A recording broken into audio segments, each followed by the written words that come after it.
नमस्कार। श्रीमद् भगवद गीता अध्याय सार का 12वां अध्याय आज है ना उमा मैम।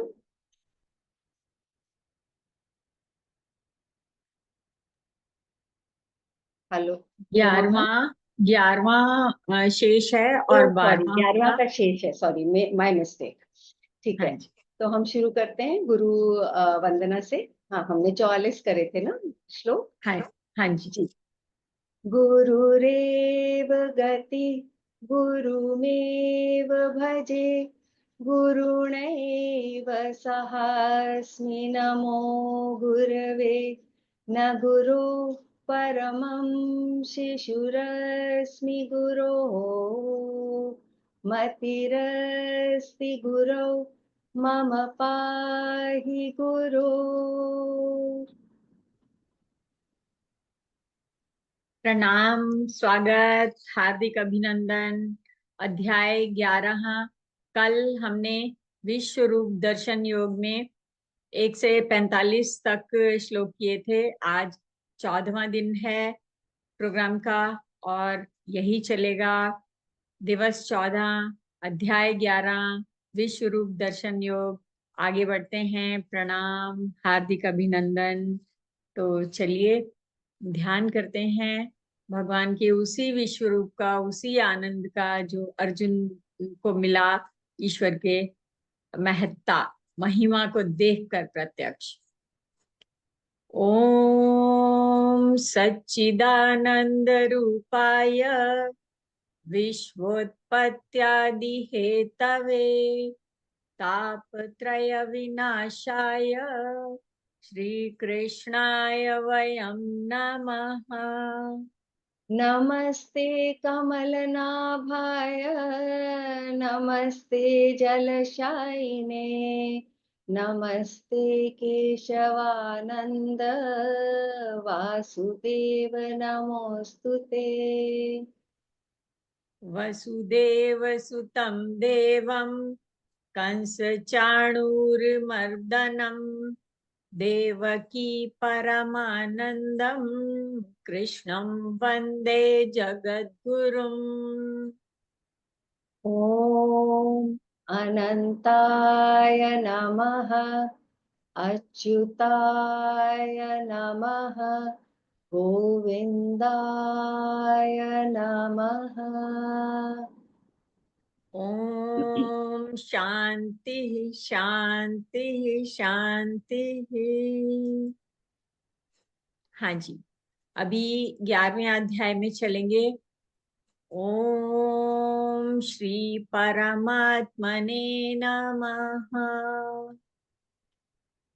भगवान ने जब 10वें अध्याय के अंत में बोला था कि मैं अपने एक अंश मात्र से ये सब जगत को धारण करता हूँ, तो फिर अर्जुन ने बोला कि आपने जो जो मुझे बताया वो सब मैं समझ गया, लेकिन अब मुझे आप दिखाइए, अपना वो स्वरूप प्रत्यक्ष करिए, दर्शन दीजिए। तो फिर अर्जुन ने प्रार्थना करी, भगवान ने उस प्रार्थना को स्वीकार किया और अपना विश्व रूप दिखाया, चतुर्भुज रूप, और उसके बाद विश्व रूप जैसे धारण किया। तो विश्व रूप में भी अनंत रूप अपना दिखा के उसके बाद उग्र रूप दिखाया। तो संजय ने धृतराष्ट्र जी को ये सब बताया कि भगवान ने कैसा रूप दिखाया, और उसके बाद उन्होंने बताया कि अर्जुन ने भगवान का वो जो विश्व रूप देखा तो उसको, उसका क्या एक्शन का रिएक्शन क्या था, कैसे कैसे उस वो वर्णन कर रहा है कि मैं क्या देख रहा हूँ, हे जगत स्वामिन मैं क्या देख रहा हूँ, ऐसे करके। तो ईश्वर में ब्रह्मांड का वर्णन किया है, विश्व रूप के उग्र भाग का वर्णन आया था, और फिर अर्जुन द्वारा भगवान के दिव्य स्वरूप का वंदन किया गया। बहुत सुंदर स्तुति, भगवान का अपनी शक्ति दिखाना और अर्जुन को युद्ध के लिए कहना। तो इसके बाद अर्जुन का भयभीत हो जाना और भगवान से प्रार्थना करना, इस पॉइंट पे हमने छोड़ा था। तो हम कल वाले श्लोकों में से अर्जुन की स्तुति का ही वर्णन करेंगे, उसमें से गुजर जाते हैं, तो फिर हम आगे बढ़ते हैं। तो बजा दूं उमा जी? हाँ जी, हाँ जी।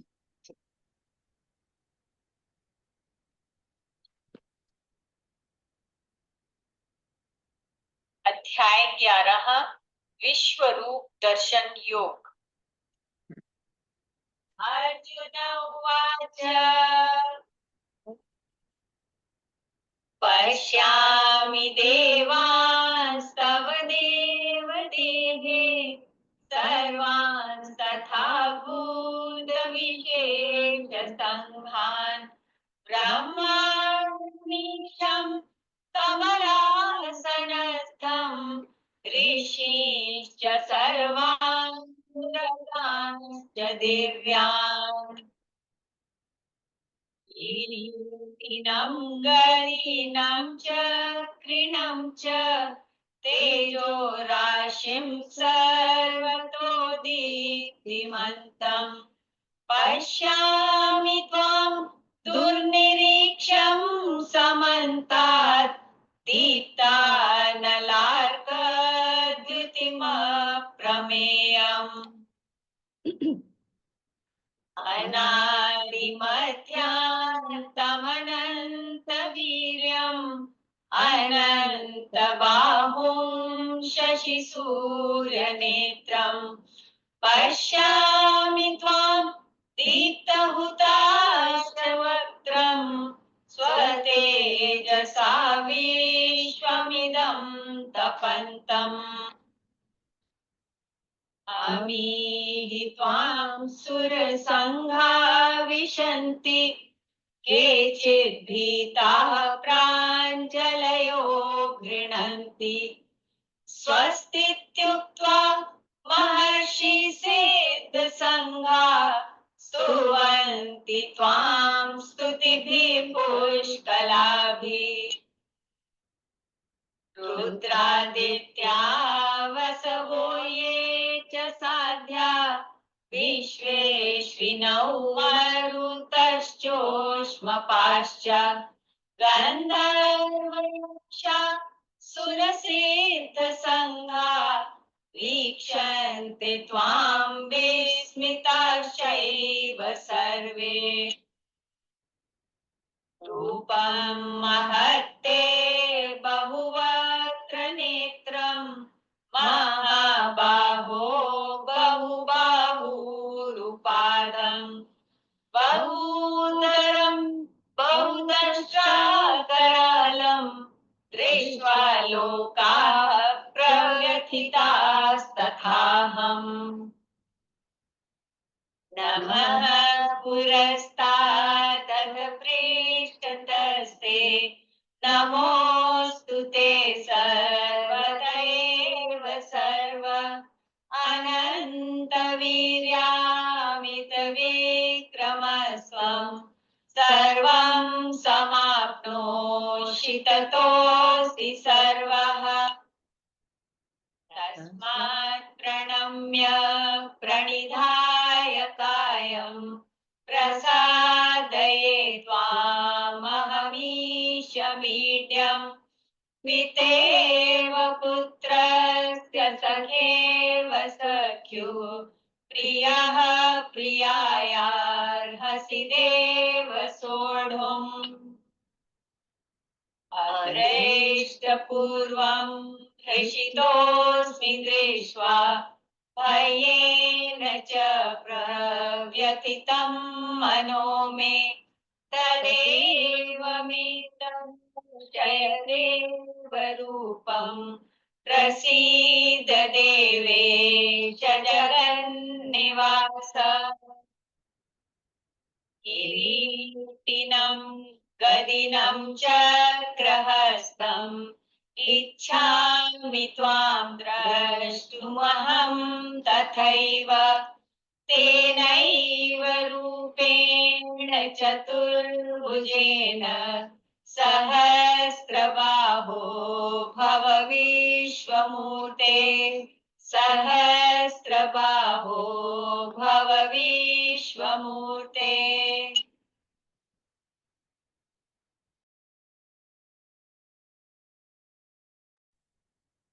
यहाँ पर कल विराम हुआ था कि अर्जुन ने जब देखा, भगवान का विराट रूप देखा, उसने ही आग्रह किया था कि जो जो आपने अपनी विभूतियां, महत्ता जो बताया सब दिखाइए।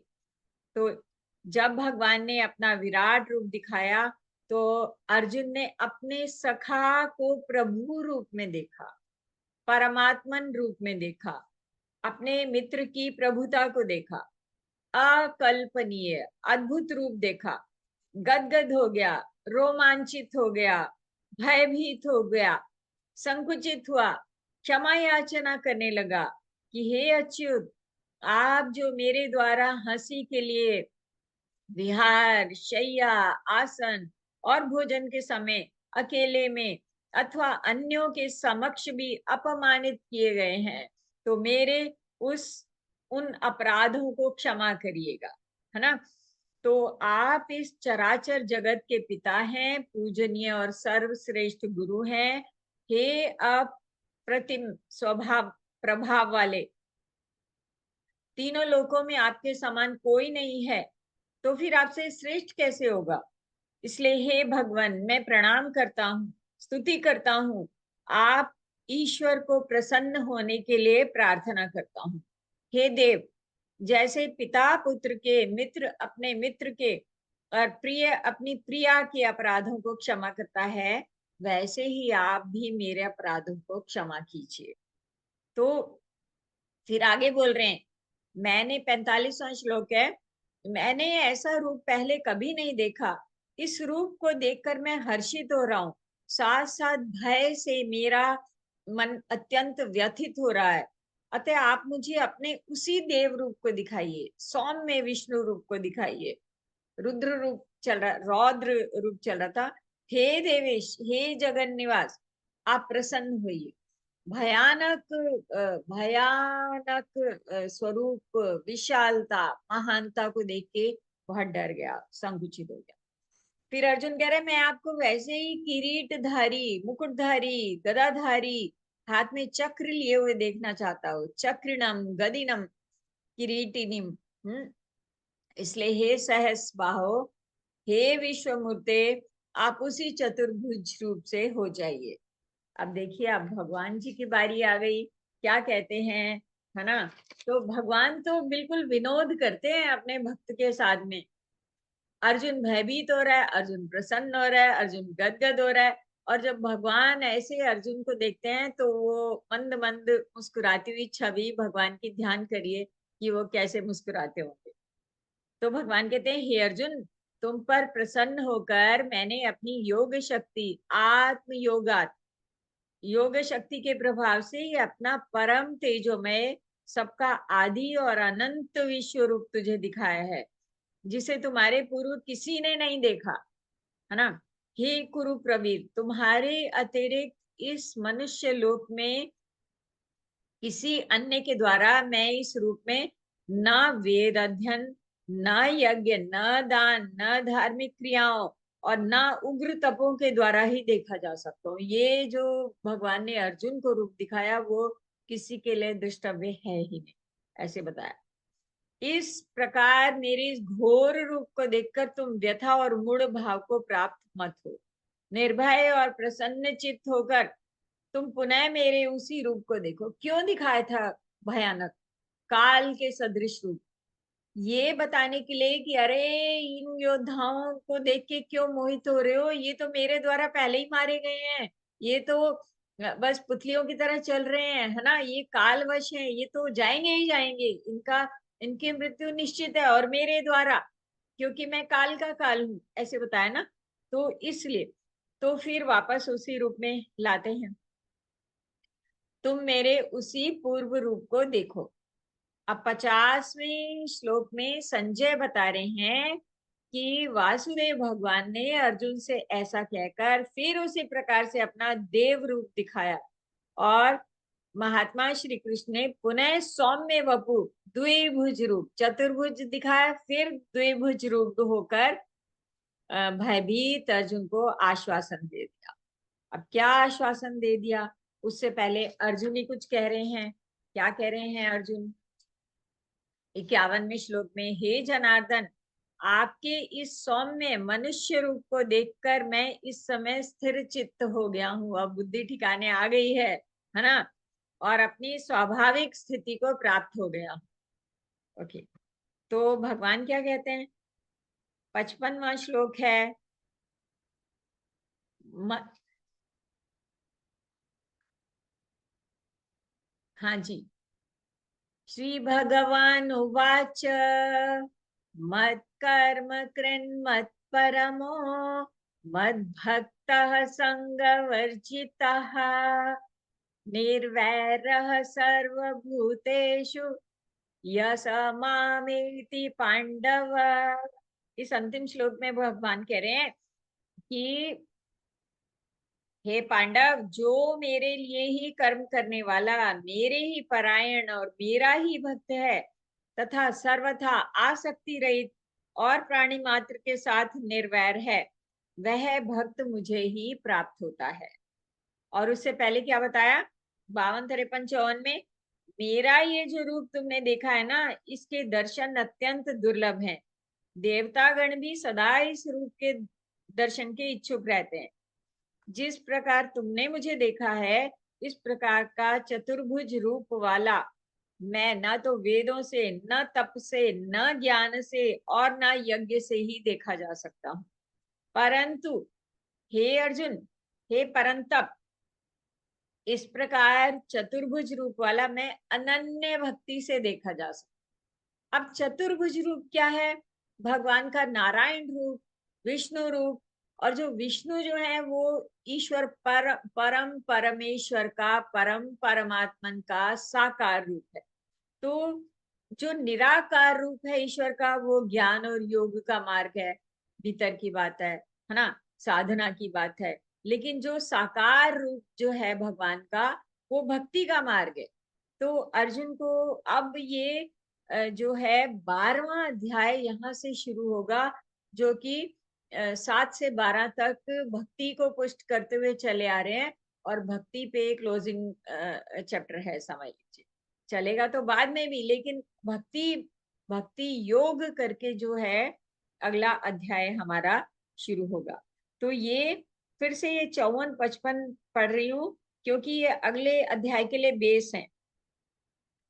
परंतु हे परंतप अर्जुन, इस प्रकार चतुर्भुज रूप वाला मैं अनन्य भक्ति से ही तत्व से जानने में, सगुण रूप से देखने में और प्राप्त करने में शक्य हूँ। जो मुझे साकार धारण करते हैं हृदय में, है ना, और भक्ति करते हैं और भक्ति युक्त कर्म करते हैं, सारे संसार में रमण करते हैं, भक्तिमय होके, ईश्वरमय होके मुझे समर्पित।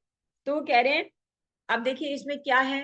मन मत कर्म कृन मत परमो मत भक्त, मेरे प्रति कर्म समर्पित होके, मेरे परम भक्त होके, संग वर्जित होके, संग वर्जित मतलब संग से दूर, संग से दूर मतलब ये नहीं कि एकांत लोगों से दूर, लोगों के बीच में मन से विरक्त, पूरे संसार में मजे मजे में अपने काम करते हुए, पूरी तरह से संसार में रमण करते हुए, है ना, निर्वैर कैसे चले? किसी से कोई द्वेष नहीं है, कोई राग नहीं है, राग द्वेष से परे, निर्वैर। निर्वैर कहाँ? सर्वभूतेषु, सारे प्राणियों में, है ना, राग द्वेष से रहित तो यह स मामेति पांडवा, वो मुझे ही मिल जाता है, मुझे प्राप्त हो जाता है। तो इसको हम क्लोज करते हैं यहाँ पर। सुनैना जी बोलिए तो। ओम ॐ तत्सदिति श्रीमद्भगवद्गीतासु उपनिषत्सु ब्रह्मविद्यायां योगशास्त्रे श्रीकृष्णार्जुनसंवादे विश्वरूपदर्शनयोग नाम एकादशोऽध्यायः। हरि ओम। श्री कृष्णार्पणमस्तु, श्री कृष्णार्पणमस्तु, श्री कृष्णार्पणमस्तु। इसमें ये हमारा भक्ति क्या है चिंतन, ये कल हुआ था। देखती हूँ इसमें क्या है। और ये, हाँ जी, ये भक्ति कहाँ से शुरू होती है ना, और कहाँ कैसे पुष्ट होती है। सबसे पहले सुनना होता है। जब सुनते हैं सुनते हैं सुनते हैं तो एक अवस्था कीर्तन किया जाती है ना। कीर्तन किसका? भगवान के साकार रूप का, विष्णु भगवान का स्मरण याद करना, नाम जपना, है ना। पाद सेवन, चरणों की सेवा में तत्पर रहना, यानी जो कर रहे हैं ईश्वर के निमित्त कर रहे हैं, कि जैसे ईश्वर के चरणों में बैठे हुए ही हमारे सारे संसार के कार्य संपादित हो रहे हैं। अर्चन करना, वंदन करना, मन में ईश्वर के दासत्व की भावना लाना, है ना, कि मेरे लिए जो उसका आदेश होगा वही मेरे लिए शिरोधार्य है ना। और सख्यम, देखो, आत्मनिवेदन कर देना, अपने आप को ईश्वर के समर्पित कर देना। तो ये जैसे जैसे ये चीजें, अब हमें देखना ही है कि हम इनमें से क्या क्या होता है, हम क्या क्या करते हैं, है ना। तो ये नोट करना है। इस पे बताइए, बता भी सकते हैं कि हम में भक्ति वाली क्या क्या बातें हैं। ओके, अपना रिपोर्ट कार्ड भी साथ में तैयार करेंगे और इसके बाद देखते हैं जिज्ञासा समाधान होगा। हाँ जी, तो विराट रूप श्रीमद् भगवद गीता में हमने देखा, अध्याय 10-11 ले लीजिए, विभूतियां और विराट रूप। और यही पुरुष सूक्त ऋग्वेद के 10वें मंडल के 90वां जो है सूक्त जो है, आपको समय मिले और उत्सुकता हो, जिज्ञासा हो तो अवश्य देखिएगा कि जो हमारे शास्त्र कहते हैं, गीता हूबहू वही कहती है। भगवान की वाणी है। जो वेदों में जो वाणी है ना, वो वेद अपौरुषेय हैं, किसी व्यक्ति ने नहीं लिखे हैं, किसी व्यक्ति के ज्ञान का कथन नहीं है। ईश्वर ईश्वर की वाणी है। ऋषियों ने उन मंत्रों को देखा है। तो यही वेद वाणी को भगवान ने जो है कैसे कहा है अर्जुन को, तो बहुत सुंदर बात है। तो अब हम, ओके, मैं दूसरी स्लाइड पे जाती हूँ। हाँ जी, भक्ति योग। और छोटा सा, इतनी कैप्सूल चॉकलेट के जैसा है ये अध्याय, सिर्फ 20 ही श्लोक हैं इसमें।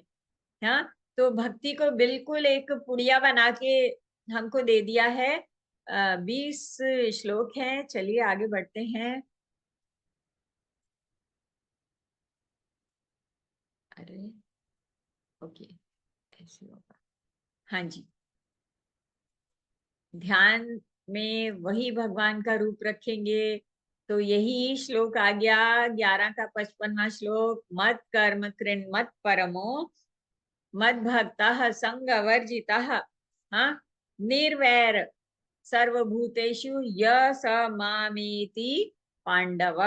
निराकार ज्ञान और योग मार्ग है, साकार भक्ति का मार्ग है। तो अब इस भक्ति पर ही बात हो रही है। क्या है इस अध्याय में? तो भगवान कहते हैं, हाँ जी, तो भक्ति योग जो है, भक्ति योग नामक 12 अध्याय भक्ति के बारे में प्रतिपादित अध्याय है। इसमें साकार और निराकार उपासकों की श्रेष्ठता का वर्णन किया गया है। भेद मिटाया गया है कि साकार भी और निराकार भी, कोई रास्ता चुनो, इन इन दोनों के भी हजार हजार रास्ते होंगे, कहीं से भी पहुंचो तो कहाँ पहुंचने का है ना। तो ये बताया है। और भगवत प्राप्ति के उपाय पर बात की गई है। भगवत प्राप्ति वाले लोगों के लक्षण, जो भगवान कहते हैं ना, जो मुझे प्राप्त होते हैं, मद भक्ता मद चित्ता, हाँ, तो वो जो है उसके बहुत सारे गुण बताए हैं। इस सगुण और निर्गुण उपासना की विधियां बताई हैं। भगवान कहते हैं, यदि तू चित्त को मुझ में लगाने में असमर्थ है, विधियों की बात कर रहे हैं, तो अभ्यास कर। यदि तू अभ्यास में भी असमर्थ है तो मेरे लिए कर्म कर। इस प्रकार मेरे लिए कर्म करता हुआ तो मुझे ही प्राप्त हो जाएगा। मर्म को न जानकर किए हुए अभ्यास से, यानी अभ्यास करें तो तत्व पता होना चाहिए, ज्ञान पूर्वक विवेक पूर्वक अभ्यास करना है। तो कहते हैं कि मर्म को न जानकर किए हुए अभ्यास से तो ज्ञान श्रेष्ठ है, ज्ञान से परमेश्वर के स्वरूप का ध्यान श्रेष्ठ है, और ध्यान से कर्म फल का त्याग श्रेष्ठ है, क्योंकि इससे तुरंत शांति प्राप्त होती है। जैसे ही कर्म के फल को छोड़ा हम मुक्त हो जाते हैं, और जैसे ही मुक्त हो जाते हैं तो असीम शांति हमें मिलती है। जो ना तो हर्षित होता है, ना तो द्वेष करता है, ना शोक करता है, ना कामना करता है, और जो शुभ और अशुभ सारे कर्मों का त्यागी है, वह भक्ति युक्त पुरुष मुझको प्रिय है। तो भक्ति के साथ में इतनी सारी चीजें और बता दी। भगवान बहुत चालाक हैं। ये सोच लो कि उन्होंने मद भक्त तो कहा, लेकिन उन्होंने इतने सारे गुण सच्चे भक्तों में बता दिए कि जो ज्ञानी में भी वही चाहिए, योगी में भी वही चाहिए, यानी जो भी भगवान के पास पहुंचना चाहते हैं, जीवन मुक्त होना चाहते हैं, सभी को वो चाहिए। तो ये आप देखेंगे तो आपको पता चल जाएगा कि कैसे उसको भक्ति का मतलब कर्म, सीधी सी बात है, भक्ति का मतलब कर्म, ईश्वर के समर्पित कर्म, है ना। तो ये है। तो बहुत सुंदर अध्याय है, छोटा सा है। चलते हैं, आगे बढ़ते हैं। हाँ, वहीं वहीं चलेंगे। ओके। तो भगवान कहते हैं कैसे भक्त मुझे पसंद है। पिछले ही मत कर्म, ईश्वर के प्रति समर्पित, निष्ठावान, संग विवर्जित, निर्वैर, राग द्वेष से परे। ओके। तो अब जो है, अर्जुन ने तो फिर पूछ लिया। अर्जुन ने कहा, जो भक्त इस पूर्वोक्त प्रकार से निरंतर आप में लगे रहकर सतत युक्त आप सगुण भगवान की उपासना करते हैं, ठीक है, और दूसरे जो अविनाशी निराकार अक्षर ब्रह्म, अक्षर अव्यक्त की ही उपासना करते हैं, उनमें से कौन सा योग वेदता श्रेष्ठ है। देखो, जैसे वो एक बच्चा होता है ना कि माँ बाप से पूछता है कि आपको भाई पसंद है या मैं पसंद हूँ। हाँ, मेरी बेटी ने एक बारी मेरे से पूछा कि आप बताओ, आपको भाई पसंद है या मैं पसंद हूँ। मैंने कहा तू बता दे, तेरे को अपनी दाई आंख पसंद है या बाई आंख पसंद है ना। तो भगवान भी, जब अर्जुन ऐसा प्रश्न कर रहा है कि ये बताओ कि जो भक्ति में लगा रहता है, सतत युक्त जो है, पहला श्लोक बड़ा सुंदर है। कह रहे हैं, एवं सतत युक्ता ये भक्तास्त्वां पर्युपासते, ये चाप्यक्षरम अव्यक्तम तेषां के योग वित्तमः, है ना। कि जो भक्ति करते हैं या निरंतर जो लगे रहते हैं, अक्षर अव्यक्त की साधना करते रहते हैं, ज्ञान पूर्वक मतलब योगनिष्ठ रहते हैं, तो उनमें से कौन कौन योग वेत्ता है, उत्तम कौन सा है। अब देखिए भगवान क्या कहते हैं। भक्ति विषयक अपने ज्ञान की वृद्धि करना चाहते हैं अर्जुन। अर्जुन जानना चाहते हैं कि जो निरंतर सगुण निराकार की उपासना करते हैं या निर्गुण निराकार के साधक हैं, तो कौन सा श्रेष्ठ है। तो देखिए, 2 से 10 तक जो है अक्षर ब्रह्म की उपासना, विभूतियां, ज्ञान, ऐश्वर्य सब बताए। 11वें में अर्जुन के आग्रह पर विश्व रूप, विराट स्वरूप, चतुर्भुज रूप दिखाया। तो निराकार और साकार दोनों प्रत्यक्ष आ गए अर्जुन के सामने, है ना। तो सगुण की सामर्थ्य वैभव दिखाया। तब सखा भाव से सच्चे भक्ति भाव में अर्जुन प्रवेश हो जाता है ना। अब इस 11वें अध्याय के बाद सच में वो सच्चा भक्त के रूप में हमारे सामने आता है। तब वो कहते कि आप बताओ कि वो पसंद है या भक्त पसंद है या ज्ञानी पसंद है ना। तब ये सवाल आया। तो अब देखिए क्या कहते हैं भगवान। ओके, सुनैना जी, हम बाद में करें श्लोकों का वाचन। हाँ वो मैम बाद में भी इसको कर चला, सकते हैं, बहुत थोड़े से हैं, या हम मैं चला देती हूँ पहले, एक बार सब लोग हाँ, सुनिए। एक बार चला दीजिए, क्योंकि मैं मिस कर रही हूँ श्लोक ना, एक बार कानों में पढ़ते हैं, जी बहुत जी अच्छा। जी। 5-6 ठीक है। श्लोक है शायद। ठीक है, चला दे। हाँ। श्री परमात्मने नमः। श्रीमद् भगवद गीता अध्याय 12 श्लोक 13 से 20। भक्त लक्षण। अद्वेष्टा सर्वभूतानां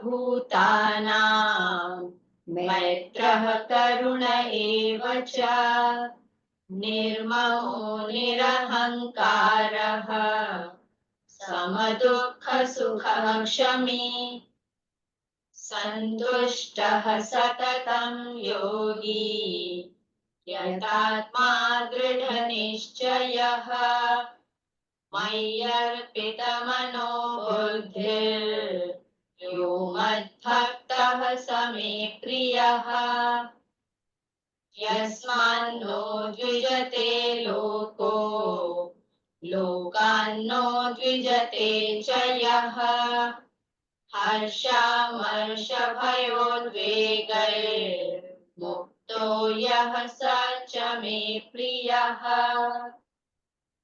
अनपेक्षः शुचिर्दक्ष उदासीनो गतव्यथः सर्वारम्भपरित्यागी यो मद्भक्तः स मे प्रियः यो न हृष्यति न द्वेष्टि न शोचति न काङ्क्षति शुभाशुभपरित्यागी भक्तिमान्यः स मे प्रियः समशस्त्रौ च मित्रे च तथा मानापमानयोः शीतोष्णसुखदुःखेषु समः सङ्गविवर्जितः तुल्यनिन्दास्तुतिर्मौनी सन्तुष्टो येन केनचित् अनिकेतः स्थिरमतिर्भक्तिमान् मे प्रियो नरः ये तु धर्म्यामृतमिदम् यथोक्तं पर्युपासते श्रद्धधानामत्परमा भक्तास्तेतीव मे प्रियः भक्तास्तेतीव मे प्रियः भक्तास्तेतीव मे प्रियः। हाँ जी, तो 3 सेक्शन है इस अध्याय के। साकार निराकार की आराधना है, सगुण उपासना की विधियां हैं, क्योंकि अर्जुन ने जब पूछ लिया है कि तो कौन कौन बढ़िया है, तो भगवान बताते हैं, और सच्चे भक्तों के गुण बताते हैं भगवान। तो दूसरा श्लोक है, श्री भगवान उवाच मय्या वेश्य मनो ये मां नित्ययुक्ता उपासते श्रद्धया परया परयोपेतास्ते मे युक्ततमा मतः। भगवान कह रहे हैं हाँ कि 2, 3, 4 श्लोकों में निर्गुण निराकार उपासना के बारे में कह रहे हैं। मुझ में मन को एकाग्र करके नित्य युक्त हुए जो भक्तजन परम श्रद्धा से युक्त होकर मेरी उपासना करते हैं, वे मेरे मत से युक्ततम है, अर्थात श्रेष्ठ योगी है। मयि अर्पित मनोबुद्धि, तो जो मुझ में ही मन को नियोजित कर देते हैं, तो ये साधना की बात है। परंतु जो भक्त अक्षर अविनाशी अनिर्देश्य अव्यक्त सर्वगत अचिंत्य कूटस्थ अचल और ध्रुव की उपासना करते हैं, इंद्रिय समुदाय को सम्यक प्रकार से नियमित करके सर्वत्र संभाव वाले भूत मात्र के हित में रत वे भक्त मुझे ही प्राप्त होते हैं। अब ये बताया है, तो ये दोनों का बता दिया है मिला जुला के कि मुझ में मन को एकाग्र करके नित्य युक्त निरंतरता मन को मुझ में लगाना, परम श्रद्धा से मेरी उपासना करना, वे युक्ततम है। अब देख लीजिए साकार है या निराकार है, आप ही सोचिए कि साधना की बात बताई है। परंतु जो भक्त अक्षर अविनाशी अकथनीय अनिर्देश्य अव्यक्त सर्वगत अचिंत्य कूटस्थ अचल और ध्रुव की उपासना करते हैं, ये भी ज्ञान की बात है। ठीक है, इंद्रिय समुदाय को सम्यक प्रकार से नियमित करके, ये योग साधना की बात है, सर्वत्र संभाव वाले भूत मात्र के हित में रत वे भक्त मुझे ही प्राप्त होते हैं, कि ये सब मुझे मिलते हैं। ठीक है, लेकिन 5वें श्लोक में कह रहे हैं अव्यक्त में आसक्त चित्त वाले उन साधनों को ये जो ऊपर वाले बताए हैं तीनों श्लोकों में, अपने साधन में कष्ट अधिक होता है, कठिन है, क्योंकि देहाभिमानियों के द्वारा अव्यक्त विषयक गति कठिनता से प्राप्त होती है। वो उद्धव वाली बात है। उद्धव जब ज्ञान की बात कह रहे थे तो गोपियां कहती हैं कि हम नहीं जानते इस ज्ञान की गठरी को, हमें ज्ञान व्यान नहीं पता, हम तो उस कृष्ण को जानते हैं, है ना, उस गोपाल को जानते हैं। तो यही बात है कि जो ज्ञान की साधना करने वाले हैं, ज्ञान में स्थिर हैं, उनको अपने साधन में कष्ट अधिक होता है, क्योंकि देहाभिमानियों के द्वारा ज्ञान मार्ग कठिन है, भगवान कह रहे हैं। क्यों? क्योंकि देह का अभिमान आ जाता है, मैं और मेरा जाता ही नहीं है, मेरा मन कहाँ के कहाँ कूदता है ना। मन को नियोजित करना, बैठ के साधना करना मुश्किल है, भगवान ने ये बताया है। अव्यक्त में आसक्त चित्त वाले उन साधनों को क्लेशो अधिक तरस्तेषाम अव्यक्त अव्यक्तासक्त चेतसाम, अव्यक्त में जिसकी जो चेतना लगी है वो कठिन है साधना। तो भगवान ये बता रहे हैं। तो अब और क्या कहते हैं, लेकिन परंतु, किंतु परंतु आ गया। अब भगवान ने अर्जुन की बात रख ली, किंतु भक्ति, अनन्य भक्ति, समर्पण, श्रद्धा, आस्था, निष्ठामय भक्ति है, ये इसकी बात कर रहे हैं आप भगवान। परंतु जो भक्तजन मुझे ही परम लक्ष्य समझते हुए सब कर्मों को मुझे ही अर्पण करके अनन्य योग द्वारा मेरा सगुण का ही ध्यान करते हैं, मेरा ध्यान करते हैं मतलब सगुण का ध्यान करते हैं, हे पार्थ, जिनका चित्त मुझ में ही स्थिर हुआ है, ऐसे भक्तों का मैं शीघ्र ही मृत्यु संसार सागर से उद्धार करने वाला हो जाता हूँ। तो वो जल्दी पार हो जाते हैं। तो कहना क्या चाहते हैं भगवान, कि भक्ति सुगम है और ज्ञान मार्ग कठिन है ना। कठिन तब तक है अगर देहाभिमान होगा, अगर अभिमान नहीं है तो कोई मार्ग मुश्किल नहीं है, क्योंकि अभिमान ही कामनाओं को देता है जन्म, और कामनाएं ही नए जन्मों को देती हैं, मार्ग को कठिन बनाती हैं, यात्रा को लंबा करती हैं। तो दोनों ही स्थितियों भगवान ने बता दी। तो अब सगुण उपासना के 4 प्रकार बता रहे हैं, विधियां बता रहे हैं। सगुण उपासना सुगम है ये बताया है ना। तो अब क्या कह रहे हैं, तुम अपने 8वां 9वां पढ़ रही हूं मैं, तुम अपने मन और बुद्धि को मुझ में ही स्थिर करो। 8वां श्लोक क्या कहता है, मय्येव मना आधत्स्व मयि बुद्धिम निवेशय, अपनी बुद्धि को मुझ में लगाओ, अपने मन को मुझ में स्थिर करो, तदुपरांत तुम मुझ में ही निवास करोगे, इसमें कोई संशय नहीं। देखिए, कहते हैं कि हृद कमल, हमारे हृदय जो है ना हृद कमल की तरह है, तो इसमें भगवान को स्थापित करिए और अपने मन को लाके वहीं बिठा दीजिए कि यहीं बैठ तू भगवान के आसपास, यही है ना। हनुमान जी क्या करते थे, है ना, तो मूर्ति ऐसे, तो वो यही दिखाना चाहते कि वो सगुण भगवान मेरे हृदय में स्थित है। तो ऐसे कह रहे हैं कि तुम अपने मन और बुद्धि को मुझ में ही स्थिर करो, तदुपरांत तुम मुझ में ही निवास करोगे, इसमें कोई संशय नहीं है ना। हे धनंजय, यदि तुम अपने मन को मुझ में स्थिर करने में समर्थ नहीं हो, अरे अगर मन नहीं लग रहा तो अभ्यास करो, अभ्यासेन वैराग्येण च, है ना, असंशयम, ये मनो दुर्निग्रहम चलम। अर्जुन कह रहा था ना कि ये मन के घोड़े तो बड़े तेज हैं, इसको बांधना तो वायु को बांधने के समान है। तो भगवान ने क्या कहा था, अभ्यासेन वैराग्येण। तो यही बात कह रहे हैं, हे धनंजय, यदि तुम्हारा मन मुझ में स्थिर नहीं होता, समर्थ नहीं हो, तो अभ्यास योग के द्वारा मुझे प्राप्त करने की इच्छा, प्रयत्न करो, अभ्यास करो, बार बार उसको बड़े प्यार से अपने मन को लाओ, देखो ये मेरे हृदय में रहो हे मन, क्योंकि यहाँ भगवान बैठे हैं। तो ये है सगुण साधना, भगवान बता रहे हैं। और क्या कह रहे हैं, मुझे प्राप्त करने की इच्छा करो, प्रयत्न करो। अब कह रहे तू अभ्यास भी नहीं कर सकता, पहले तो मन में लगा, नहीं लगाता तो अभ्यास कर। अगर अभ्यास भी नहीं होता, 10वां श्लोक क्या कह रहे, अगर तू अभ्यास योग में भी असमर्थ है तो मेरे लिए कर्म कर ले, है ना, कर्म के परायण हो जा, बस काम करता जा मेरे नाम से, है ना, मेरे लिए कर्मों को करता हुआ भी तू सिद्धि को प्राप्त हो जाएगा। कैसे कैसे लोग, कैसे कैसे साधक जो चमड़े का काम कर रहे हैं और भगवान में रमे हुए हैं, ऐसे ऐसे संत हुए ना।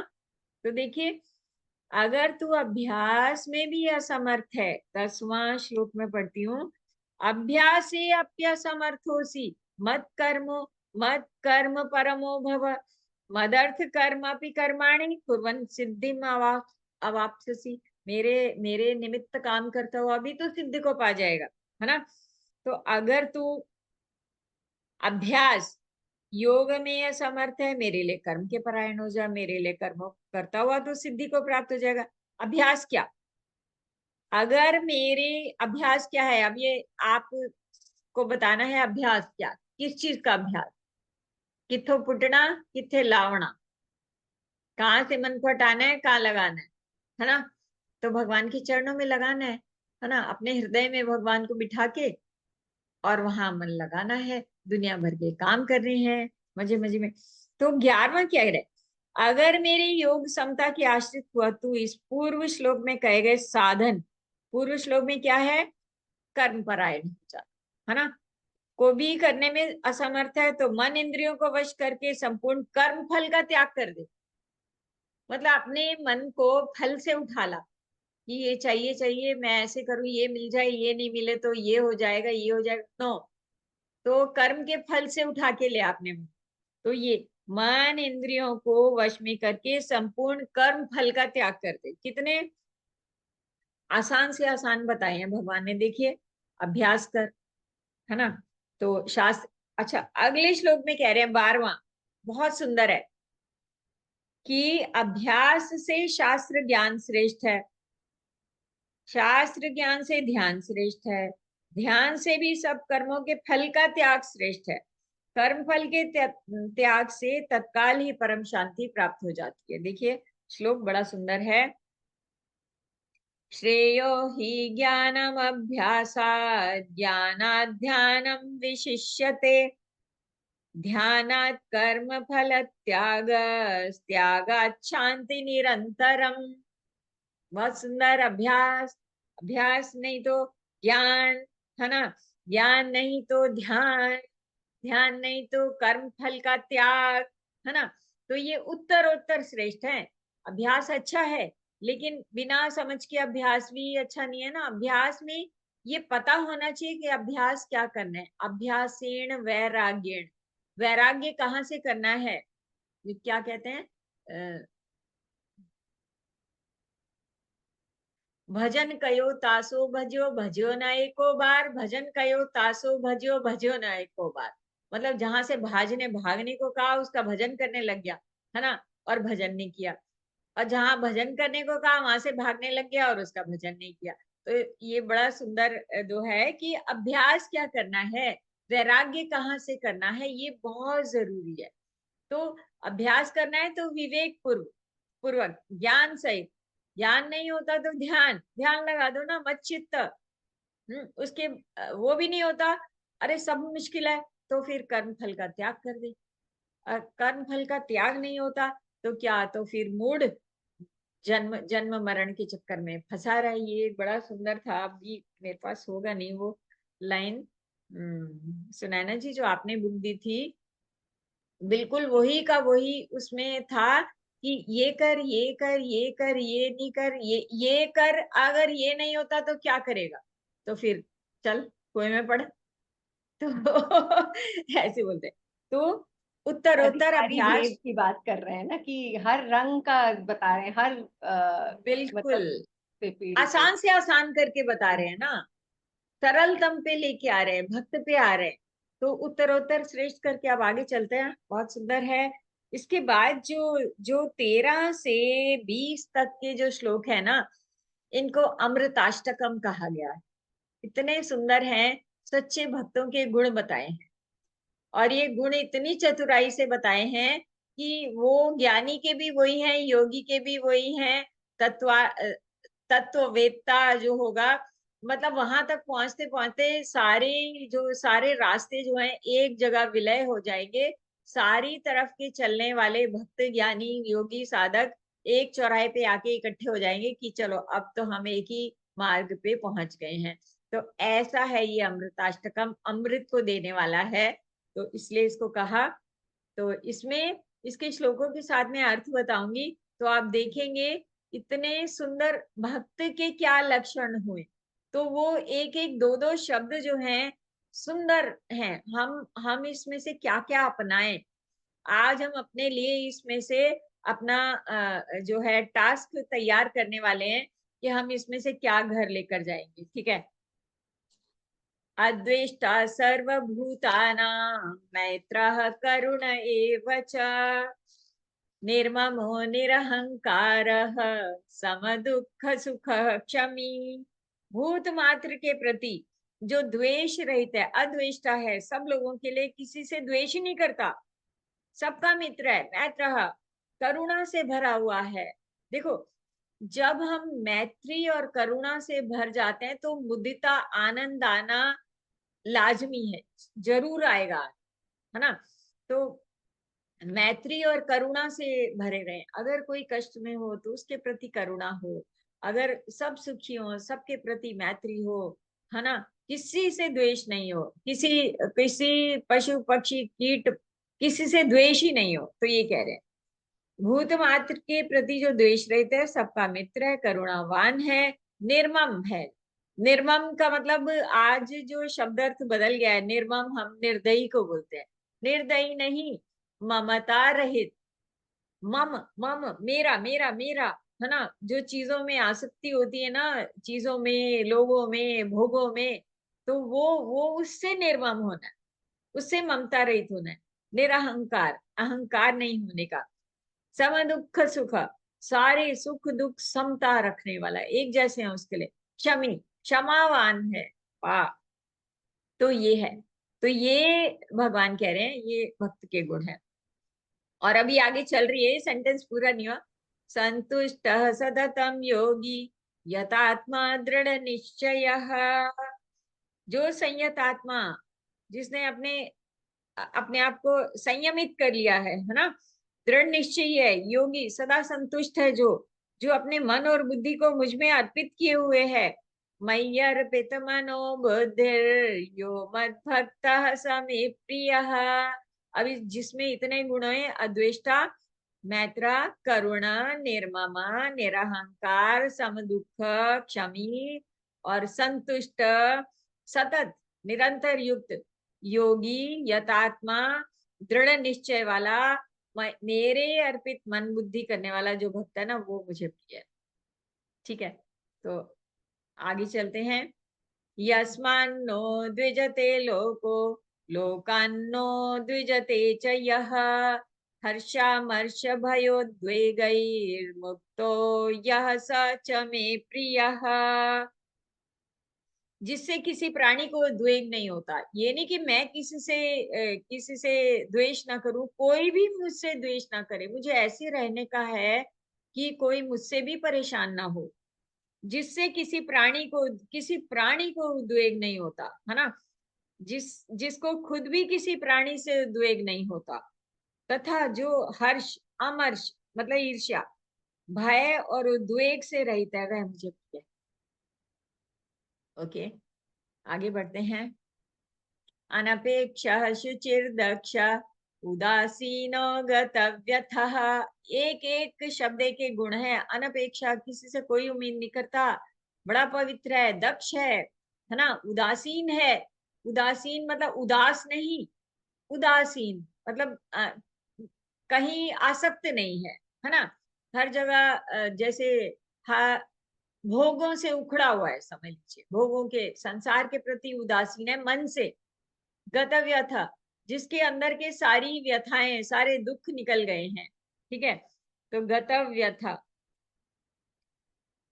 जो अपेक्षा रहित, बाहर भीतर से पवित्र, दक्ष, उदासीन, व्यथा से रहित। दक्ष, दक्ष क्यों कहा है?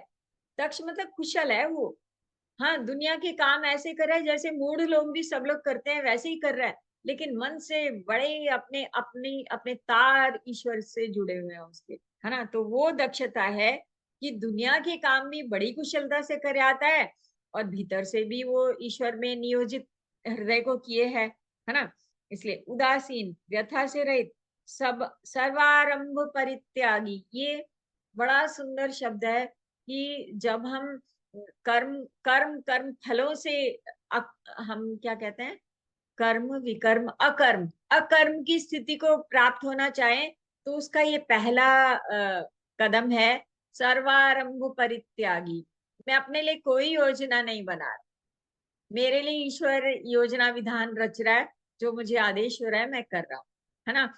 तो सारे आरंभों का परित्याग करना, ये डिबेट का विषय है। आरंभों का परित्याग ऐसा नहीं है कि हमने काम नहीं करना, काम करना है, बहुत लंबी लंबी शेख चिल्ली वाली नहीं बनानी है ना। अनारंभी, अनारंभी है ये निर्वाण, निर्वाण उपनिषद में है ये शब्द आया, इसी को कहा है सर्वारंभ परित्यागी, अनारंभी जो है। तो अब हमारी ऐसी एज के तो लोग अनारंभी होंगे, बच्चे कैसे हो सकते हैं, है ना। तो बहुत ही इसमें विवेक की बहुत जरूरत है कि हम दवाई को किस तरीके से लें, है ना। तो औषधि की तरह से इन चीजों में से तत्व अपने लिए निकालना है। तो सर्वारंभ परित्यागी यो मद्भक्तः स मे प्रियः। अब जो कह रहे हैं, यो न हृष्यति न द्वेष्टि, न खुश होता है, न द्वेष करता है, न सोचता है, न कांक्षति, न कामना करता है, शुभाशुभ परित्यागी, बढ़िया मिले मन का हुआ बहुत अच्छा, ना हुआ तो और अच्छा, कुछ और बढ़िया होने वाला है, ईश्वर ने और विधान मेरी सोच से परे कुछ मेरे लिए सुंदर रचा हुआ है, ये आस्था। शुभाशुभ, शुभ और अशुभ दोनों को त्याग दे। भक्तिमान्यः स मे प्रियः, ऐसा भक्तिमान जो है भगवान कह रहे हैं मुझे पसंद है। अब देखते हैं हम क्या क्या लेते हैं इसमें से। समः शत्रौ च मित्रे च तथा मानापमानयो, मान और अपमान एक जैसे हैं, सुखदेव जी जैसे जनक जी के यहाँ गए, है ना। तो मान और अपमान से कोई फर्क नहीं पड़ता, और मित्र और शत्रु के लिए एक जैसा, एक एक नो डबल स्टैंडर्ड्स, सबके लिए एक जैसा, है ना। तो एक जैसा व्यवहार, तो व्यवहार मतलब मन से जो है उसमें भी वही ईश्वर है। तो अब ये भी डिबेट की बात है कि अर्जुन को बोले कि तू अपने शत्रुओं के लिए सम कैसे हो जा, है ना। तो जहां मर्जी हम कुतर्क कर सकते हैं, लेकिन भगवान जो कहना चाह रहे हैं हमें उस तत्व को लेना है, बहुत ही विवेक पूर्वक धारण करना है, बिना तर्क के धारण करना है ना। ओके। शुभाशुभ परित्यागी भक्तिमान्यः स मे प्रियः, समः शत्रौ च मित्रे च तथा मानापमानयोः, शीतोष्ण सुख दुःखेषु समः संग विवर्जितः। शीत उष्ण सुख दुख सब में बराबर है, कोई फर्क नहीं पड़ता, है ना, यानी सहनशीलता है। तो संग विवर्जित, संग विवर्जित मतलब मन से लिप्त नहीं है, निस्संग है, जहां भी है मन उसका एक आनंद से छल छलाता हुआ घट होना चाहिए, कि उसमें किसी और तत्व के लिए कोई जगह ही नहीं है। ऐसे आनंद में मग्न है कि जो भरा हुआ घड़ा होगा तो उसमें एक बूंद भी नहीं आ सकती है किसी बाहर के तत्वों की। तो ऐसे ऐसे संग विवर्जित होने का तो ये है। मैं 18वें श्लोक को फिर से पढ़ रही हूँ। जो शत्रु और मित्र में तथा मान अपमान में सम है, और शीत उष्ण मतलब ठंडा गरम, लिटरली ये नहीं कि बर्फ वाला और आग वाला, मतलब अनुकूलता प्रतिकूलता के लिए, तथा सुख दुख में सम है और आसक्ति रहित है। तो वो क्या, अगला में बता रहे हैं, तुल्य निंदा स्तुतिर मौनी, निंदा हो गई, निंदा स्तुति जो है बराबर है उसके लिए, है ना। निंदा हो गई, स्तुति हो गई, मौन है, चुप है, कुछ नहीं कह रहा, no no complains, non complaining, non grumbling, है ना। स्तुति हो गई तो संकुचित हो जाता है ना। तो चुप है, शांत है, मौनी है ना। संतुष्ट है, ये न केनचित संतुष्ट है, जो कुछ मिल जाए वही बढ़िया, उसमें संतुष्ट है ना। तो यथोपलब्ध, जो उपलब्ध हुआ, जो ये न केनचित संतुष्ट हो, जो मिला वही अच्छा है, उससे संतुष्ट हो जाता है। तो ईश्वर का प्रसाद समझ के उसको ग्रहण करता है ना। कुछ भी क्या, कुछ भी क्या, निंदा, स्तुति, सुख दुख, अनुकूलता प्रतिकूलता, सब कुछ जो भी, ठीक है। तो अनिकेतः, अनिकेता का मतलब निकेत होता है घर, तो बिना घर का। अब बिना घर का ये तो नहीं भगवान कह रहे कि पेड़ के नीचे जाके बैठ जाओ, है ना। ये ऐसे तो जो संसार त्याग के जो जाएगा सन्यासी, वो भी एक कुटिया बनाएगा। मतलब उस निकेत में आसक्ति नहीं होने का, कि घर है, ठीक है, एक धर्मशाला है, जैसे ये शरीर है ये छोड़ के जाना है, वो भी छोड़ के जाना है, उसमें आसक्ति रहित होना। अनिकेत का मतलब अ, घर आदि, मतलब अपनी चीजों में आसक्ति न होना। स्थिरमति, भक्तिमान में प्रियो न रहा, ऐसा स्थिर बुद्धि। जब इतनी चीजें हो जाएंगी तो सुनैना जी, मैं समझती हूँ कि वो स्थिर और सम और अचल और अ, स्थिर बुद्धि, स्थित धी, वो सब कुछ, वो सारे जो दूसरे अध्याय से भगवान चले हैं ना बताते हुए, तो वो स्थिरमति हो ही जाएगा। और जब हो जाएगा तो भगवान कहते हैं वो मैं प्रियो न रहा, तो मुझे ओके। तो अगले श्लोक में, 20वें श्लोक में भगवान कह रहे हैं, ये तु धर्म्यामृतमिदं यथोक्तं पर्युपासते श्रद्धाना मत परमा भक्तास्तेतीव मे प्रियः। मेरे में जो श्रद्धा रखने वाले, मेरे परायण हुए भक्त, पहले कहे हुए इस धर्म में अमृत का अच्छी तरह से सेवन करते हैं। औषधि दे दी है भगवान ने, रसायन दे दिया है बना के कि मेरे भक्त में ये सब होना चाहिए, अब ले लो जिसको जो चाहिए, पूरा खोल दिया बिल्कुल भंडार। तो वे मुझे बहुत पसंद है। देखो भगवान ने कितने सारे जवाब दिए अर्जुन को, जो पहले श्लोक में उसने पूछा कि बताओ वो पसंद है या भक्त पसंद है या ज्ञानी पसंद है। तो अब आपको ही सोचना है कि ये पसंद तो ये सारे गुणों वाला है, तो क्या ये ज्ञानी में नहीं होना चाहिए, क्या ये योगी में नहीं होना चाहिए, तो भक्त में होना चाहिए। तो यानी कि तुम ज्ञानी हो, तुम योगी हो, तुम कर्म योगी हो, तुम कोई सी योग साधना करते हो, भक्त, भक्त मतलब सरेंडर तो होना ही पड़ेगा, भक्तिमान तो होना ही होगा, तभी भगवान के पास जा सकते, वरना तो अभिमान आता है। भक्ति सरेंडर से शुरू होती है। तो हाँ जी सुनैना जी। हाँ जी। ओम तत्सदिति श्रीमद्भगवद्गीतासु उपनिषत्सु ब्रह्मविद्यायां योगशास्त्रे श्रीकृष्णार्जुन संवादे भक्तियोगो नाम द्वादशोऽध्याय।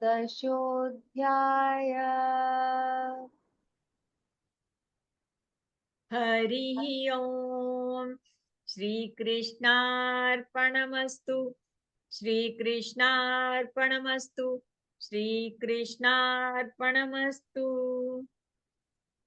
हाँ जी। अब ये जल्दी से भक्त के गुण, आपको कौन सा गुण चाहिए, जल्दी से अपने उसके ऊपर लिख दीजिए। मैं श्लोक ही खोल रही हूँ, जल्दी से दिखा रही हूँ, क्विक एक्टिविटी है। आप इसमें से कौन सा गुण ले रहे हैं जो भगवान ने अमृताष्टकम में बताए हैं, एक दो गुण लिख दीजिए जल्दी से इन 1 मिनट। Okay sorry.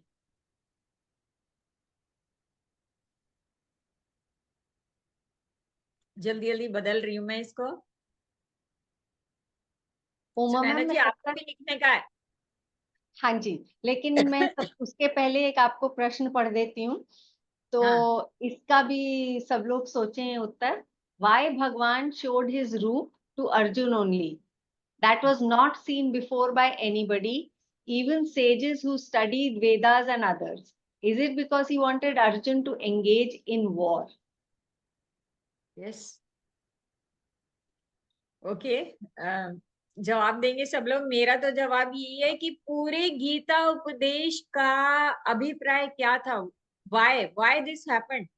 क्योंकि वो कह रहा था मैं युद्ध नहीं करूंगा, युद्ध तो करना पड़ेगा, युद्ध के पॉइंट पे लाने के लिए उसको अपनी महानता दिखाई, सारे उपदेश दिए, फिर भी नहीं समझा कि तो अच्छा बताओ, दिखाओ, ले, देख ले, है ना। तू क्या अपने आप को धनुर्धर शक्तिशाली समझ रहा है? भगवान ने अपनी विकरालता दिखा के उसको उस पॉइंट पे ला दिए कि नहीं, चल, तू तू कुछ नहीं कर रहा, करता कोई और है, तू अपना काम कर। हाँ जी। और मैम एक चीज और मुझे लगती है कि इतना कम समय था ना, अब ये थोड़ी कि दिन पर दिन बता रहे हैं, वही गुट्टी पिला रहे हैं, धीरे धीरे असर होगा। उनको एक शॉक ट्रीटमेंट करना था कि भाई जाओ, बिल्कुल जाके युद्ध करो, तो वो शॉक ट्रीटमेंट के लिए भी दिखाया होगा उन्होंने। बिल्कुल बिल्कुल। और कम से कम समय, अरे कान में बता रहे होंगे, मुझे तो लग रहा है कि कोई सुन ना ले कि अरे हथियार डाल दिए इसने, है ना। तो किसी को शत्रु के सामने खड़े हुए और युद्ध में खड़े हुए, रथ को बीच में, दोनों सेनाओं के बीच में ले जाके पीछे जाके रूस के बैठ गया, तो सोचो कितनी टेंशन भगवान को दी होगी, है ना। तो उन्होंने तो ऐसे कम से कम समय में, भैया तू नहीं है करता, है ना। तो इस तरह से ये हुआ होगा। मेरे ख्याल से ये कुछ भक्त के गुण लिखे होंगे आपने। हाँ जी, अदिति जी का प्रश्न आ गया है। चलिए।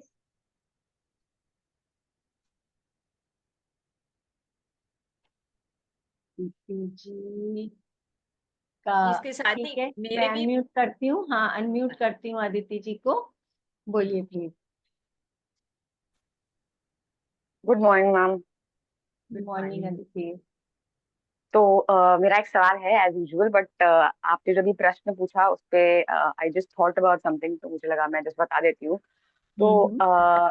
ये विश्व रूप के बारे में, ये अर्जुन को क्यों दिखाया, तो आई थिंक फोर्थ चैप्टर में, if I am not wrong, उन्होंने ये till till the third chapter I think, Arjun जो भगवान को देख रहे थे वो एज अ कजन देख रहे थे कि ये मेरा कजन है।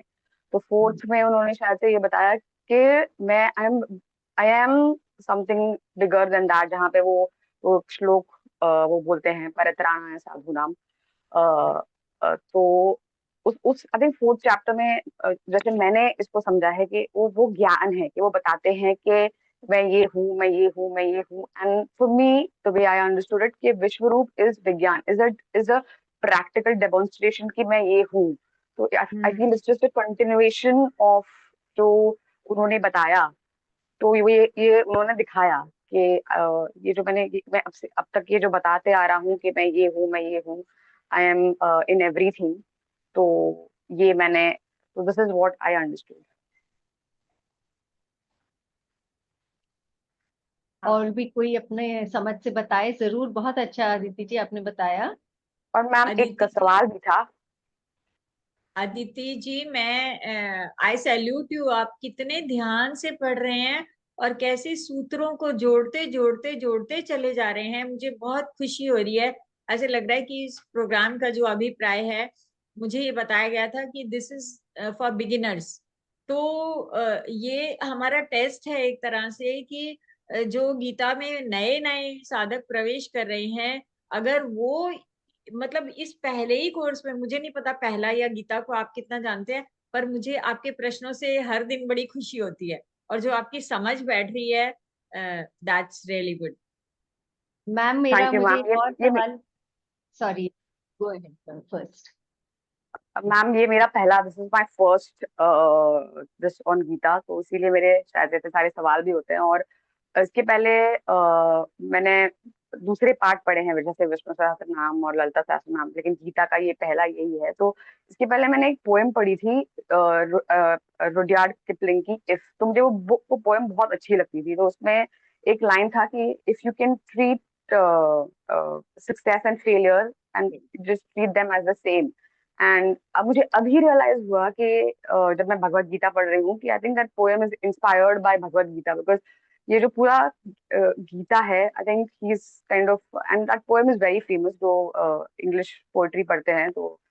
And it's very humbling to know कि that poem has been inspired by Bhagavad Gita, because Bhagavad Gita is just telling that believers. only कि success and failure is just the same. जी जी, thank you. और Uma ma'am, मुझे इससे एक और चीज भी सूझ रही है कि विश्व रूप भगवान ने दिखाया, तो हमें हर एक पार्टिसिपेंट अगर लिख के भेजे कि विश्व में कहाँ रहते हैं वो, तो बहुत अच्छा हाँ होगा, हमें पता चलेगा कहाँ कहाँ दिख रहा है उनको। ठीक है, मैं डॉक्टर अरुण कुमार को अनम्यूट कर मैम रही हूँ, और बोलिए। एक जस्ट सवाल था मेरा बिफोर आई क्लोज इट। तो आई थिंक एक 5 साल की बच्ची वाला सवाल है ये, बट ये आया था मेरे दिमाग में कल से दिमाग में ये चल रहा है कि विश्वरूप के जितने भी डिपिक्शंस मैंने देखे हैं कि वहां पे सिर्फ मेल गॉड्स ही हैं। शायद से पता नहीं, जितना फॉर एग्जाम्पल साउथ में जब मैं गई थी वहां पे एक पार्थसारथी मंदिर है जहाँ पे भगवान पार्थसारथी रूप में है और अर्जुन भी है वहां पे। तो वहां पे भी बाहर एक म्यूरल पेंटिंग बनी हुई है, वहां पे भी सारे मेल गॉड्स ही हैं। तो why are female gods not there in that picture? I'm sorry मैं अगर बहुत ही बेकार मैं सवाल हो समझ तो पहले हाँ से सॉरी नहीं, बोलती हूँ। ओके। डॉक्टर अरुण जी कुछ कहना चाहेंगे तो आप फिर प्लीज मैं भी बोलिए। बताती जी मैम, आप दोनों को सादर प्रणाम। हूँ।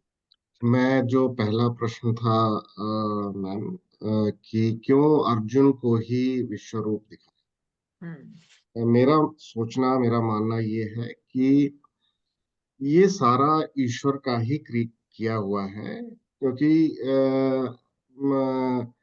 अर्जुन तो निमित्त मात्र थे।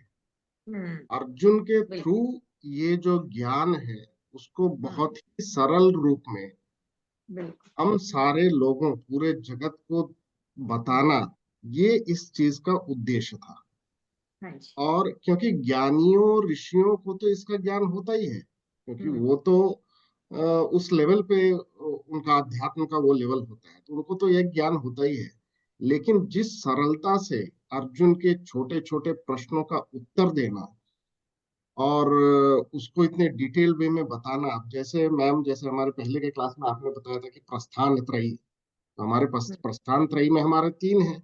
एक तो भगवत गीता है, दूसरा उपनिषद है, और तीसरा आपका ब्रह्म सूत्र है। तो सबसे सरल मार्ग इन गूढ़ तत्वों को समझने का वो गीता है। तो उसको अर्जुन को निमित्त बना करके ईश्वर ने इसको हम तक पहुंचाया, ये मेरा मानना। बहुत सुंदर बताया, थैंक यू। बहुत ही सुंदर। और दूसरा दूसरा जो मैम ने कहा कि वी ऑल आर बिगनर्स, हम तो हमेशा ही बिगनर्स ही रहेंगे मैम, क्योंकि आप इसको जितना भी पढ़ते चले जाएं गीता को, आपको हमेशा लगता है कि आप कुछ नया सीख रहे हैं, आप कुछ और डीपली जा रहे हैं। तो इट्स अ लाइफ जर्नी। आपको हर श्लोक में, आप उस श्लोक को 10 बार पढ़ोगे, आप कुछ नई चीजें समझ में आएंगी। और हर एज ग्रुप के लिए है, this is a tried and tested. Covid में ग्रैंड चिल्ड्रन जो हैं, एक बच्चा 3rd क्लास में पढ़ता था और दूसरा उस समय शायद 7th में था। तो हमने कहा हम सिर्फ ना, मैं संस्कृत गाऊंगी तो मेरे साथ में श्लोक को गा देना, और जो छोटे वाला है वो अभी इंग्लिश पढ़ना सीख रहा था तो वो इंग्लिश वाला ट्रांसलेशन पढ़ेगा, और बड़े वाला जो है वो हिंदी वाली ट्रांसलेशन पढ़ेगा। हम खाली लैंग्वेज पे काम कर रहे हैं, कुछ नहीं करना, हम कोई कोई मीनिंग कहीं डिस्कस नहीं किया, कुछ नहीं, खाली रीडिंग रीडिंग रीडिंग करके सम 25 डेज में हमारे गीता के सारे अध्याय पूरे हुए थे। और फिर बाद में मैंने उनको एक टेस्ट क्वेश्चनेयर बना के दिया दोनों को, कि क्या सीखा, क्या कैसा रहा, जैसे पोस्ट ट्रेनिंग होता है वो ऐसा बना के दिया। तो मैंने उनको बोला था कि हम 10 श्लोक रोज के करते हैं, देखते हैं क्या होगा। तो पहले दिन 10 श्लोक का तो मतलब ही नहीं है, 3-4 श्लोक निकले ऐसे करके, और लास्ट डे में 114 श्लोकास दे रेड इन 1 आवर। तो वो उन बच्चों से पूछा कि क्या सीखा, तो उन्होंने कहा कि अभ्यास से क्या नहीं हो सकता, कि पहले दिन हमने 10 श्लोक भी नहीं किए और आखिर दिन इतने हुए, तो अगर हम प्रैक्टिस करें तो क्या नहीं हो सकता। तो हर एक बिना अर्थ में जाए, बिना कोई डिस्कशन किए, गीता तो इतना सुंदर समाधान है हमारे जीवन के लिए और सबके लिए है। जी एकदम एकदम, आपने बहुत सुंदर बात कही मैम। और इस चीज से मैं, मेरा रिक्वेस्ट है सारे लोगों से कि हम इन चीजों को अपने अगले जनरेशन में बढ़ाएं, हम इन हाँ चीजों को अपने बच्चों को बताएं, अपने ग्रैंड चिल्ड्रंस को बताएं।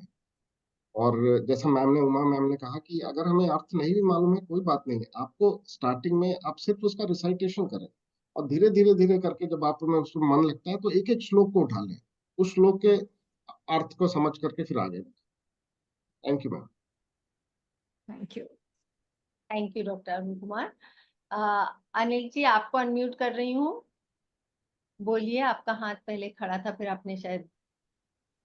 थैंक यू जी। मैं I am listening to you from Los Angeles area, so sometime I'm unable to attend it, like I forgot yesterday, but it is very educational.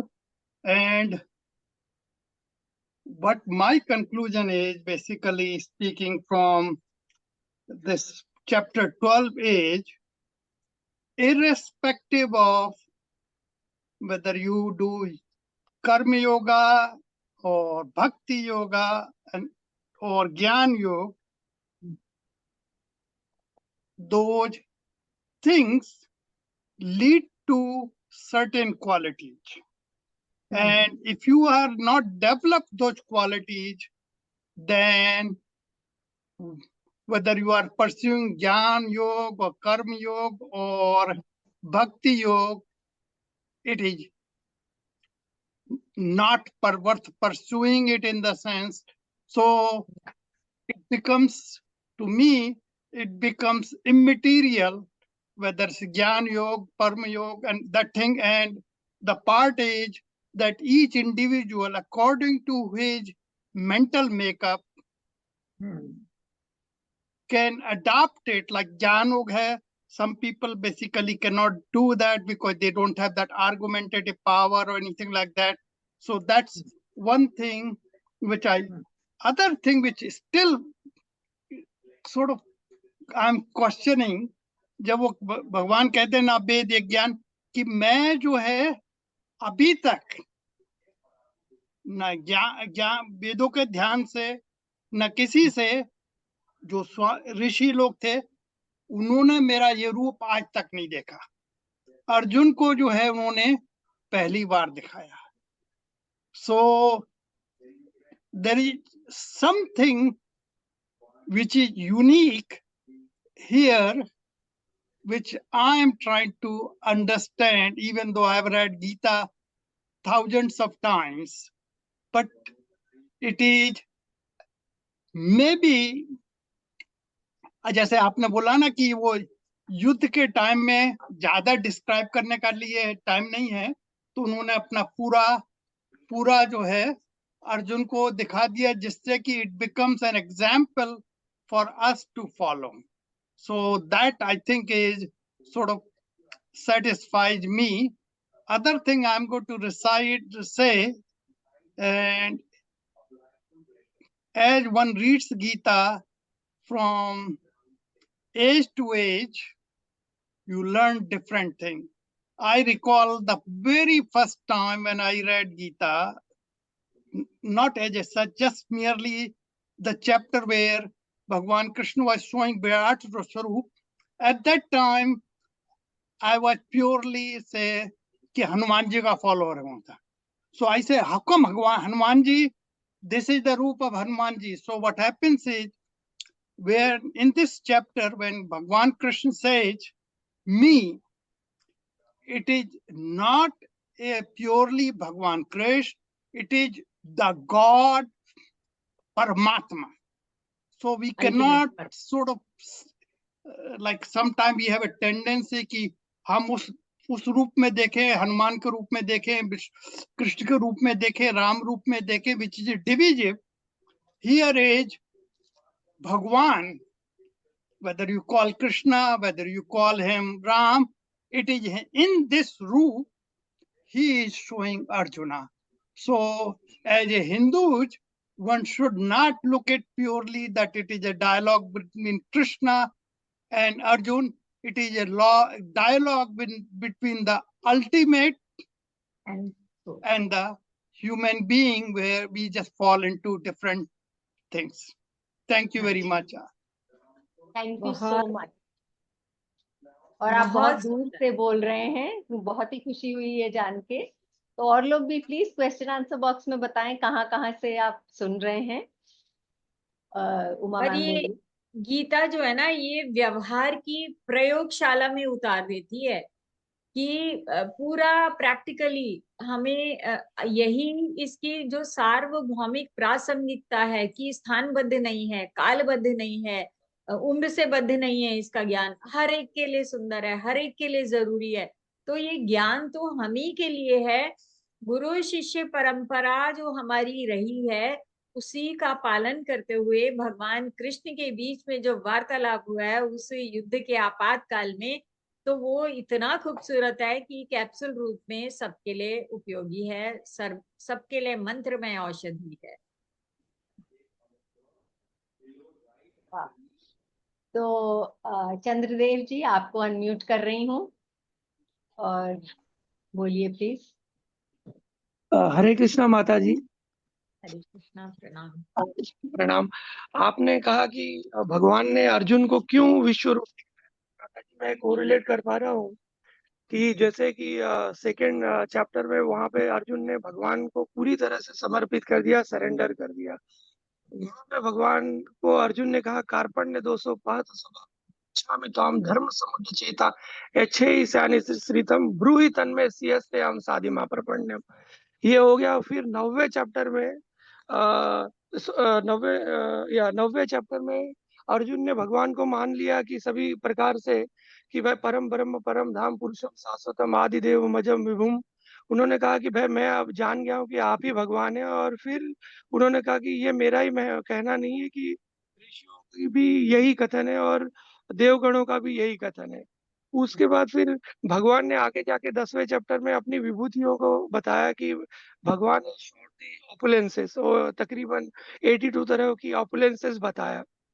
और क्या वहां पे बात। भगवान ने भी कहा कि अनश्यंतो माये जना परिपास्ते तेषां नित्याभियुक्तानां योगक्षेमं वहाम्यहम् और क्षिप्रं भवति धर्मात्मा स्वशांति निगच्छति कौन्तेय प्रतिजानी न मे भक्त्या प्रणश्यति। फिर ये होने के बाद फिर भगवान ने 11 चैप्टर में ये सब होने के बाद अर्जुन को लगा कि ये तो भगवान ने तो मेरे को बोला है कि ये मैं भगवान हूँ, भोक्तारम एक तपसाम सर्वलोक महेश्वरम सुभद्रय सर्वभूता नाम ज्ञात्वा मां शांति मृत्युति। लेकिन भगवान ने कहा कि ये तो मुझे मालूम पड़ गया कि यही भगवान है, लेकिन मेरे दुनिया को कैसे पता चलेगा। तो इसके लिए उसने डायरेक्टली भगवान से काफी प्रार्थनाएं करी और उसके माध्यम से उसने भगवान सभी को पता चले कि भगवान का क्या क्या रूप है। इसके लिए उसने रिक्वेस्ट किया और भगवान भी बोलते हैं कि अर्जुन तू मेरा सखा है और तू ही मेरा अनन्य भक्त है। तो इसके लिए भगवान ने उसको ही अपना ये विश्व रूप दिखाया। और माता जी आपने कहा कि आप क्या लेके जा सकते हैं जो अमृताष्टकम है, तो ये काफी अच्छे है इसमें इसमें लेकिन एक श्लोक का काफी अच्छा है। स्मान दुज्यते लोको लोका न दुज्यते च हर्ष मर्ष भयो दुर्गे यह सच में प्रिय। भगवान बोलते हैं कि जो किसी को डिफिकल्टी में नहीं पहुंचाता है और वो किसी से भी डिस्टर्ब नहीं होता है, जो इक्वल है सम दुख में और जो डर और चिंता से मुक्त है, वो मुझे बहुत ही प्रिय है। और इसके बाद और आपने बताया माता जी की क्या कि कैसे और क्या लगाना चाहिए और अभ्यास आपने बार बार अभ्यास के ऊपर जोर दिया है और स्मरण के ऊपर जोर दिया। आपने बोला है कि मन बुद्धि को मुझ में लगाओ, भगवान बार बार बोल रहे हैं, और मुझ में ही निवास करोगे, इसमें कोई संशय नहीं है, भगवान मेरे भीतर ही है, ऐसा हमें सोचना चाहिए। और भगवान भी बार बार बोल रहे हैं कि लेकिन अर्जुन ने एक श्लोका में बोल देता है चंचल है बल तस्याम निग्रहम मन्ये वायुरिव दुष्करम। तो भगवान उसी से आगे बोलते हैं अब अभ्यास है तो कौनते अभ्यास असंशय महाभाव मनो अभ्यास तो कौनते वैराग्य च गिरते। अभ्यासी से सब कर्म कर सकते हैं। लेकिन और दूसरा भाव मुझे काफी अच्छा लगा कि जो आपने बोला कि मुझे ये जो अहंकार नहीं होना चाहिए, अहंकार आ जाती है तो उद्धव वाली बात आ जाती है।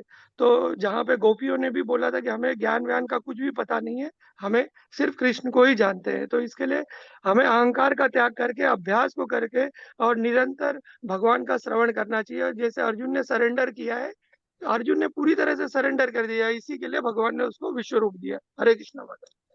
Very nice, thank you. Thank आपको नेहा जी अनम्यूट कर लीजिए प्लीज। जी, good morning ma'am. Good morning. हाँ, मुझे जो थोड़ा समझा है कि अर्जुन को ही क्यों विश्व रूप दिखाया। अर्जुन ने पूरी तरह से भगवान श्री कृष्ण को, परमात्मा को समर्पित किया था। वो अपने कर्मों से बाहर जाता, लेकिन उसे जब मालूम पड़ा, ये हुआ, उसकी मनस्थिति जब बिगड़ी थी और पूरी तरह से उसे समर्पित किया, तो भगवान ने उसे क्या, अपनी विभूति क्या है, कर्म योग, ये सब बताया। और मैं सब जगह हूँ, किसी भी प्राणी मात्रा में मैं स्थित हूँ, ये दिखाने के लिए भगवान ने, परमात्मा ने अर्जुन को विश्व रूप दिखाया है।